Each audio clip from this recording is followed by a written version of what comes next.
Bienvenidos a una nueva edición del programa Desde el Colegio. Les saluda Angélica Rodríguez de la Dirección de Comunicación del Colegio de Abogados y Abogadas de Costa Rica. En esta ocasión me acompaña el licenciado Steven Seas, con quien vamos a conversar sobre las reformas migratorias en nuestro país. Antes de iniciar con el tema, les presento a nuestro invitado especial. El licenciado Steven Seas es abogado y notario público. Tiene una especialidad en notarial y registral y es experto en derecho migratorio. Bienvenido, ¿cómo le va? Muy bien, Angélica, muy agradecido por la invitación y pues nuevamente súper feliz de estar comunicando un poquito de temas migratorios. Muchísimas gracias. Para iniciar, ¿qué tal si nos explica cuáles son los últimos cambios, novedades o reformas que se han implementado en la legislación migratoria? Ok, bueno, como creo que todo en el mundo, ¿verdad? Hay un antes y un después en la pandemia. Entonces, pues si bien migración llevaba mucho rato de no tener cambios sustanciales, la pandemia obligó a las autoridades a hacer ciertos cambios y ciertos ajustes para adaptarse durante la pandemia y post pandemia. Durante la pandemia, pues sí hubieron ciertos cambios que no sé si recuerdan, cierre de fronteras, dejaron de atender personal, solicitudes nuevas y demás. Posterior a la pandemia, se tuvo que analizar cómo se reactivaba este ingreso que es el del migrante, ya sea por turismo o por inversión extranjera, y pues dentro de los cambios sustanciales está la ley de trabajadores nómadas, que lo que busca es traer personal extranjero que trabaja de manera remoto con ciertas características y brindarle la posibilidad de que se queden en Costa Rica por cierta cantidad de tiempo y sus gastos ordinarios los inviertan acá. Obviamente esto en búsqueda de una inyección de divisa extranjera y de reactivar el mercado. Perdón, de esa queremos hablar más adelante, porque claro es una que llama exacto. mucho la atención, exacto. Ese es uno de los que más llamativo hacia el público ha sido, que es bastante buena, tiene sus observaciones, pero bastante importante. Y las otras cambios importantes es, ya en Costa Rica existía un incentivo para los inversionistas, rentistas y pensionados, pero se creó una ley para ayudar a esos inversionistas bajando ciertos montos de inversión y demás, para de nuevo, ya teníamos un tope, al bajarlo traemos más personas que vengan a Costa Rica y reactivarlo. Y el cambio, que no es tanto en derechos sustantivos, no en normativa, sino en procedimiento, es por fin logrado Migración implementar el famoso trámite ya, que es la ventanilla digital. Para los abogados pues ya estamos un poquito acostumbrados en el tema de trámite ya con el famoso crear empresa, pero para los extranjeros pues ahora podemos, en lugar de presentar los expedientes en físico, lo podemos presentar digital. Esto agiliza el proceso, nos moderniza indudablemente y evidentemente hace más eficiente el proceso para que los funcionarios de migración y los usuarios como tal puedan presentar sus solicitudes. Excelente. En la actualidad, ¿cuáles condiciones o restricciones tienen las personas migrantes en el país? Ok, vamos a ver, va a depender mucho de la categoría en la cual yo esté aplicando, yo como extranjero, si es una categoría laboral, si es una categoría por vínculo con algún residente o algún costarricense o alguna categoría especial. Entonces, en grandes generalidades, la gran mayoría de categorías tienen restricciones laborales, aún las mismas laborales. ¿A qué voy con esto? Yo vengo y me llama una transnacional, soy ruso, y me llama una transnacional que venga a trabajar a Costa Rica. Mi restricción laboral es que solo puedo trabajar en lo que me contrataron, en el puesto que me contrataron y bajo las condiciones en que me contrataron. Si me contrataron como técnico de armado de equipo electrónico y el día de mañana me sale otra oferta laboral con otra compañía, tengo que notificarle a migración y pedirle un cambio. Ahí están las restricciones, ¿verdad? Si me contrataron como técnico de armado, me subieron a gerente, es un cambio de puesto y debo de notificar a migración. Hay otras que son libres de condición, donde sí permite trabajar y ejercer libremente, que son básicamente 2 o 3, que es la de residencia permanente, porque el vínculo que une a ese extranjero con Costa Rica normalmente es un vínculo sanguíneo o de afinidad en primer grado. ¿Qué voy? un padre de un costarricense pues necesita trabajar para mantener este costarricense, que normalmente es un menor de edad. El otro vínculo es el de matrimonio, donde evidentemente, como el matrimonio es la base esencial de la sociedad y de la familia, pues necesitamos que ellos trabajen y produzcan para poder subsistir. Y la otra, por categoría especial o categorías humanitarias, va a depender. Entonces hay permisos de trabajo muy específicos, como labores domésticas, labores agrícolas, que lo contratan y no tienen una residencia, no tienen otras condiciones, y se restringe única y exclusivamente a esa función y por un tiempo determinado. Y la de humanidad es básicamente, yo no tengo ningún otro vínculo que tal vez mi pariente que es extranjero, él es el que me mantiene, yo ya tengo una edad avanzada, no puedo subsistir o mi modus vivendi depende de otra persona, y pues entonces se le permite a esa persona que está aquí pero no puede trabajar, y en el momento en que el extranjero o el vínculo con el cual lo permanece en Costa Rica se extinga, esta persona se... Entonces por ahí van las restricciones, va a haber que analizar un poquito. Normalmente cuando se habla de restricciones son laborales, y hay una que es específica, que es la del refugio, que está muy en boga, que escuchamos todos los días, mira, una nueva ola de refugiados y demás. Esta tiene libertad en trabajo, pero tiene unas restricciones muy específicas. Por eso hay refugio, hay que cuidarlo mucho y hay que entenderlo cuando se gestiona, porque una de las restricciones y la que más problema genera es que el momento en que usted solicita el refugio no puede salir del país. Es la única categoría que lo restringe a quedarse en Costa Rica. Esto es porque se supone que a mí me están persiguiendo, me quieren matar, digamos, o mi vida corre peligro, y como Estado tenemos que protegerlo. Si dejamos que esta persona tal vez se devuelva al país de origen, pues puede ser que lo maten y demás hasta que se culmine el proceso. Pero más o menos esas son las restricciones que tienen las categorías migratorias. ¿Qué pasa, que lo hemos visto en las noticias recientemente a nivel legal, por ejemplo, con las personas venezolanas que están en nuestro país en estos días? Sí, vamos a ver. ¿En qué categoría entrarían o qué es lo que le correspondería? Vamos a ver, ahí evidentemente, y en la famosa frase de nosotros los abogados va a depender, ¿verdad? Depende de... ¿Por qué? Porque si bien es cierto, la administración, el gobierno anterior, hizo un comunicado, inclusive en medio de la pandemia, y notificó que iba a ayudar a los nicaragüenses y a los venezolanos, la condición de refugio es una de las más importantes. A mi criterio, en todo el derecho migratorio, inclusive en el derecho general, el refugio es la parte más vulnerable del ser humano. Recordemos que la diferencia entre un migrante y un refugiado es que el migrante viaja por deseo, por nuevas oportunidades, viaja porque él así lo desea. El refugiado no, el refugiado viaja porque si no lo hace, pues su vida corre peligro. Entonces, los venezolanos, si bien es cierto, están pasando una crisis humanitaria conocida por todos, muchos han venido a Costa Rica, presentan la solicitud de refugio, el gobierno, por los tratados internacionales que tiene y la regulación interna, tiene que aceptar esa solicitud y revisarla a ver si realmente esta persona aplica o no aplica para el refugio. Muchos no tienen las condiciones que solicita el refugio para eso. Si bien es cierto, es muy informal, no tiene muchos requisitos, el requisito principal es que su vida corra peligro por alguna razón o motivo, raza, discriminación, temas políticos. Lamentablemente muchos salen del país en búsqueda de mejores oportunidades laborales. Eso no es un requisito para el refugio. Entonces, cuando vemos las estadísticas, vemos que hay 1000 solicitudes de refugio y 900 las rechazan. A criterio personal, esto sucede por dos cosas. Obviamente, uno, desconocimiento, que lamentablemente pues uno no sabe qué migrante va a venir como para poder ayudarlo. Las asociaciones no gubernamentales ayudan montones porque dan su asesoría gratuita y acompañamiento. Pero la otra, y que es la principal, es que el refugio es gratuito, no tiene costo. Entonces, claro, un migrante que no tiene dinero, comparado con los costos que son una categoría migratoria, son bastante elevados, y esto pues genera muchos costos para ellos y prefieren ir con un refugio. Entonces, a la hora de la hora, cuando se hace el análisis, dicen, mira, es que los entrevistan, por ejemplo, mira, es que vine a Costa Rica porque aquí mi hermano tiene residencia y me estaban ofreciendo trabajo. Ok, entonces no aplicas para el refugio. Distinto de, mira, me vine a Costa Rica porque hice un comentario en un periódico contra el gobierno de turno y me están persiguiendo, me amenazaron, me secuestraron, ¿cierto?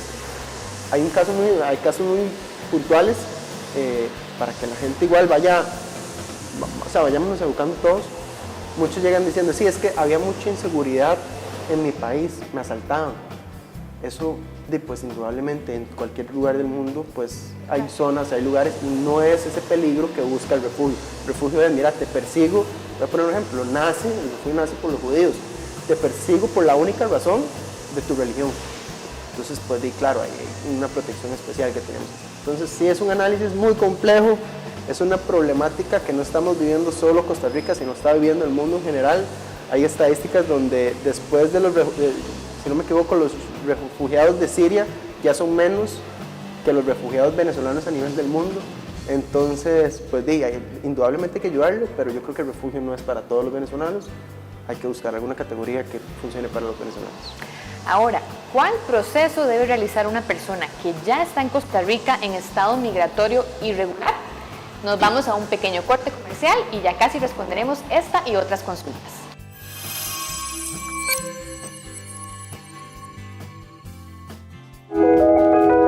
Hemos estado aquí, protegiendo a los costarricenses.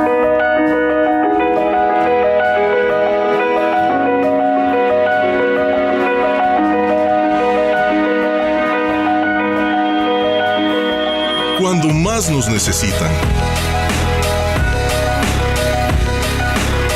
Trabajamos por Costa Rica.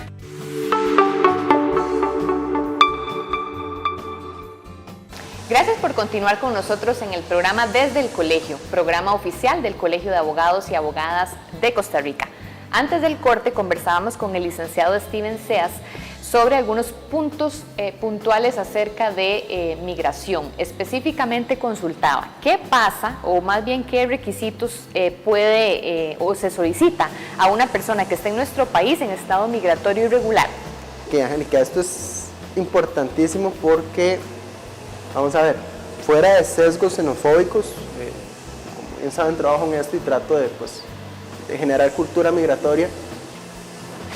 En Costa Rica tenemos la gran ventaja de que nuestro territorio y nuestra geografía es bastante diversa. Lo vimos en el momento de cierre de fronteras, que inclusive el director de la Fuerza Pública y las autoridades migratorias decían, mira, es imposible que recorramos toda la frontera, norte y sur, y prohibamos el paso de personas. Entonces, lo primero es incentivar a la gente que cuando quiera venir a Costa Rica o a cualquier lugar del mundo, nosotros mismos costarricenses, es tratar de entrar de manera regular, de respetar el país que nos va a dar acogida. Hay situaciones donde no se puede hacer y muchos de ellos cruzan la frontera por una u otra razón en estado irregular. La única manera para que usted regularice ese estatus, si no selló el pasaporte, ¿verdad? Estamos tomando el estado irregular en que cruzó la frontera de manera irregular. La única manera de regularizarlo es que usted tenga un hijo costarricense. Y reitero, esto no es incentivar a que los extranjeros se vengan a Costa Rica y tengan hijos aquí, sino que es la única forma en que tenemos para regularizar el estatus de las personas.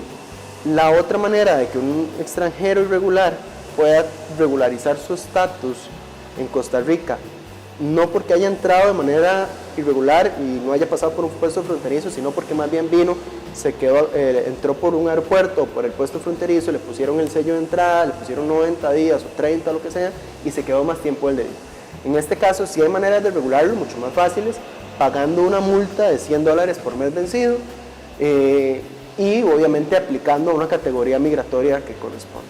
Pero son como las únicas dos maneras que hay. Mi mejor recomendación, reitero, porque la multa de $100, si bien es cierto, subsana, pero mejor esos $100 los hubieran invertido desde un inicio para el proceso migratorio, que ya per se tiene costos que no para la mayoría son posibles. Entonces, mi mejor recomendación es, si ya ustedes saben que van a venir a Costa Rica a residir o que les están ofreciendo un puesto de trabajo, pues traten de, antes de venirse, a conversar con un abogado, ojalá experto en migración o que tenga conocimientos, para que los pueda asesorar y buscar la categoría. Perfecto. Ahora, ¿está nuestro país y la ley migratoria lista para recibir a tantas personas, ya sea porque hacen tránsito para viajar a otro país o con fines de permanecer acá?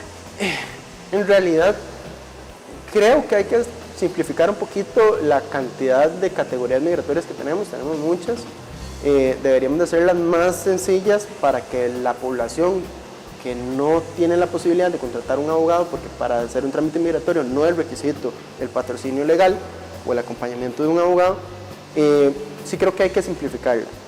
Más que un tema de leyes, es un tema económico que indudablemente, ya inclusive lo podemos ver ahora con la actual administración, el mismo canciller y el mismo presidente han estado buscando cooperación internacional, porque si bien es cierto, estamos acogiendo mucho extranjero de Nicaragua y de Venezuela, así como los que van en tránsito, Costa Rica, pues, es bien sabido que no estamos pudiendo con los problemas de nosotros. Queremos ayudar a los extranjeros, pero no tenemos los medios económicos, ni las infraestructuras, ni demás. Pues hay que hacer una reforma integral, pues, tanto en leyes simplificándolas, como en infraestructura, en economía, en recursos y demás. Pero en general estamos mucho mejor que otros países, pero pues depende hasta dónde queremos apuntar, ¿verdad? Licenciado, el tiempo apremia, pero hay una consulta que desde el primer corte quería hacérsela, claro. Y es justamente sobre la ley sobre nómadas digitales, que usted bien mencionó, en la cual permite a personas extranjeras que vengan a trabajar acá a nuestro país y reactiven la economía. ¿Qué implicaciones tiene esta ley con respecto al reglamento migratorio y si a su parecer todo está perfecto o habría que modificar algo? Bueno, indudablemente es un hito en el tema migratorio. Ya habían países, Canadá, Bahamas y otros que habían implementado este tipo de visa. Hay que ubicarla en qué categoría está. Es una visa, no es una residencia como otras. Entonces lo que te permite es un permiso que te quedes como turista bajo ciertas condiciones y bajo cierto plazo. A mi criterio personal, pues está bien en el sentido de que lo necesitábamos, nos agarró un poquito tarde para aprobarlo y implementar los reglamentos, porque ya más bien en medio de la pandemia, que todos estaban buscando movilizarse, ya muchos se ubicaron en otros países, pero bueno, ya la tenemos y avanzar con ella. Sí veo un tema importante que es, si bien al inicio eran muy restrictivos con los requisitos, en lugar de buscar un punto medio, se tiraron más bien para el otro lado y simplificaron demasiado los requisitos a tal punto de que ni siquiera antecedentes penales les pedimos a las personas que vienen. No es del todo grave, no es el primer país que no lo hace, reitero, a veces para viajar a nosotros nos piden un certificado de antecedentes penales para quedarnos, pero estamos dándole la oportunidad a una persona con su familia que se debe quedar por 1 o 2 años en el país y a ciencia cierta no sabemos quiénes son. Uno desearía que Migración tenga el recurso humano y el recurso técnico para poder revisar a estas personas con los mecanismos internacionales que tienen, la Interpol y demás, pero a bien sabido no hay recurso para estar revisando cada una de estas personas. Esperemos que funcione, que sean personas que vengan con buena intención y que no se convierta más bien en una herramienta para darle una posibilidad a las personas que no son bien recibidas o bien habidas en el país a que entren. Pero en general pues está bien y hay que ir avanzando, hay que ir haciendo justicia, eso es normal. Licenciado, para finalizar me gustaría que hiciera un análisis final sobre los cambios migratorios y los puntos generales a los que el país debería abocarse de ahora en adelante. Indudablemente está urgiendo el reglamento de la otra ley que le comentaba de inversionistas, del incentivo a inversionistas. Eso baja la inversión de $200,000 a $150,000 y son personas con ya un poder adquisitivo distinto y que vienen a normalmente comprar propiedades o invertir en el país para montar negocios. Entonces esa nos está urgiendo. En cuanto a la ley nómada, pues estamos en un periodo de ajuste, es normal, como todo, no hay nada perfecto. Nada más estar atento, creo que eso es la única preocupación, el tema de la revisión de los antecedentes penales de los extranjeros, pero es cuestión de ajuste. Y en general, pues, reglamentar un poquito más o capacitar un poquito más el tema del trámite ya, que es el servicio digital. No tanto para el usuario, sino inclusive para el mismo funcionario, porque esto es un convenio entre Migración y RACSA. Entonces a veces cuando uno presenta la solicitud, el que le resuelve de primera entrada es una persona de RACSA y tal vez no tiene los conocimientos técnicos. Nuevamente, no es una crítica negativa, es una crítica constructiva y es normal en un periodo de aprendizaje de algo nuevo. Todos estamos aprendiendo y a unos que ya tienen el conocimiento básico de migración se les hace más fácil a alguien que está empezando desde cero. Pero en general, pues creo que vamos bien, vamos avanzando, seguimos siendo un país de puertas abiertas y sin duda alguna el extranjero sigue siendo un punto de inversión importante para el país, que sin duda alguna hace que todo el comercio gire y pues nos dé incentivos para seguir trabajando. Muchísimas gracias, don Steven Seas, por atender a nuestra invitación y también agradecerles a ustedes por su compañía. Les recuerdo que puede sintonizarnos todas las semanas a través del Facebook y del canal de YouTube del Colegio de Abogados y Abogadas de Costa Rica. Hasta la próxima semana.